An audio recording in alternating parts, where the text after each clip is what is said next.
రోజు ఎంతో రుచిగా ఉండే ఆకుకూర పప్పు తయారు చేద్దాం. ముందుగా కుక్కర్లో 1 గ్లాస్ కందిపప్పు తీసుకొని 2 సార్లు శుభ్రంగా కడిగి 1 గ్లాస్ నీళ్లు పోసుకోవాలి.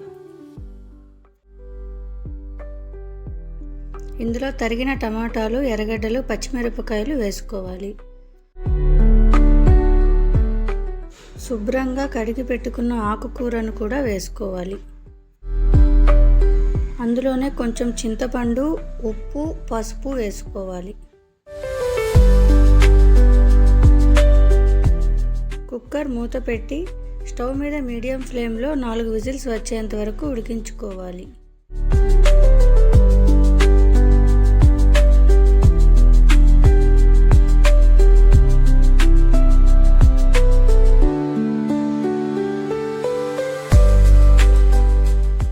ఇప్పుడు ఒక కడాయిలో నూనె వేసి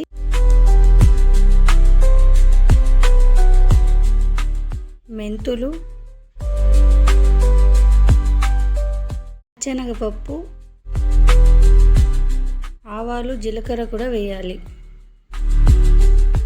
అందులోనే ఒక 7-8 వెల్లుల్లి, 1 ఎండుమిరపకాయ వేసుకోవాలి.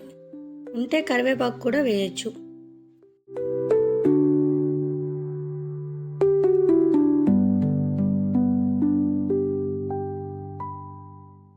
ఈ తాలింపును ఉడికిన పప్పులో వేసి బాగా కలిపి ఒక 2-3 నిమిషాలు ఉడికిస్తే మన పప్పు రెడీ అయినట్టే. రైస్లోకైనా చపాతీలోకైనా ఈ పప్పు చాలా టేస్టీగా ఉంటుంది. ఈ వీడియో నచ్చితే లైక్ చేసి మా ఛానల్ను సబ్స్క్రైబ్ చేయండి.